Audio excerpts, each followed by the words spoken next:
Ilaameejo Oromoo keenyatu akkas jedhee mammaaki utuman kokkolfuun gubadha jette akaayin iddoo eebbaa oolaa nagaatti.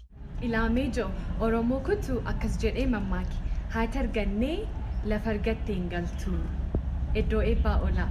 Ilaameejo Oromoo keenyatu akkas jedhee mammaaki utuu beennuu huba wajjin jette sareeniin yeroo gaarii. Ilaameejo Oromoo keenyatu akkas jedhee mammaaki eessuma kootu bosona jiraafan kooraa jette adurreeni yeroo gaarii qaba. Oromoo kootu akkas jedhee mammaaki humni ganama dhumaa yaanni galgala dhufaa yeroo gaarii. Oromoo kootu akkas jedhee mammaaki of fuudhuuti maaf of huuti. Ilaameejo Oromoo kootu akkas jedhee mammaaki qaaluun kan ofiin beektu kan namaa raajii yeroo gaarii. Ilaameejo Oromoo kootu kofel nyaattee fi du'a jabbiitu nama miidha jedhee mammaaki yeroo gaarii. Oromoo kootu akka abbaa goolleen qoteetti haati goolleen meestii jedhee mammaaki yeroo gaarii.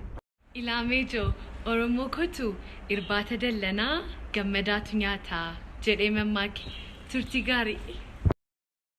Oromoo kootu dhabni dhagaa caalaa jabaataa jedhee mammaaki yeroo gaarii. Oromoo kootu borin beenneen qadabu koonshee lamaa jedhee mammaaki yeroo gaarii.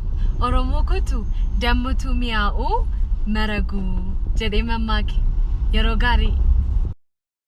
Ilaameejo Oromoon kun maal jedhee mammaaka isinitti fakkaate? Jaamti malee saree ija hin dhiqanii yeroo gaarii. Ilaameejo Oromoon kun maal jedhee mammaaka isinitti fakkaate? Jabbii borkorma ta'u haadha jalatti beeku yeroo gaarii. Ilaameejo Oromoon kun maal jedhee mammaaka isinitti fakkaate? Haadha ilaalii intala fuudhii yeroo gaarii. Ijoo Oromoon kun maal jedhee mammaaka isinitti fakkaate? Dubartiin gaafa masqalaa duuddee iyyoo ishee daree jechaa aftii yeroo gaarii. Oromoon maal jedhee mammaaka isinitti fakkaate? Ollaan bultee beekaa akka itti bulee abbaatu beekaa yeroo. Oromoon kun maal jedhee mammaaka isinitti fakkaate? Biddeen nama quubsu eleerratti beeku. Ilaameejo Oromoon maal jedheetu mammaaka isinitti fakkaate? Kan si qareetu nama roodee yeroo gaarii isin jaalla. Oromoo keenyatu akkas jedhee mammaaki harreen qabdu farda namaatiin chee jetti yeroo gaarii qabaadhaa. Oromoo kootu akkas jedhee mammaaki kanan fakkaattu jabbiin haadha hootu iddoo eebbaa oolaa.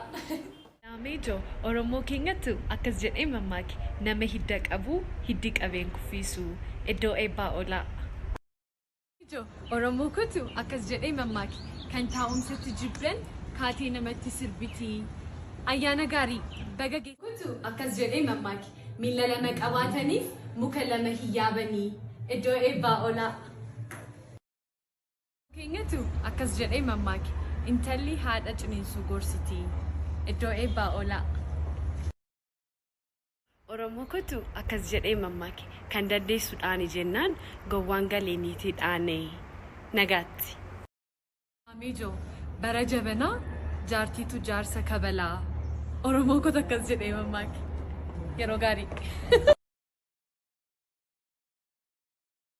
Ilaameejo Oromoo kootu akkas jedhee mammaaki bara quufaa lukkuun dhufaa nagaatti.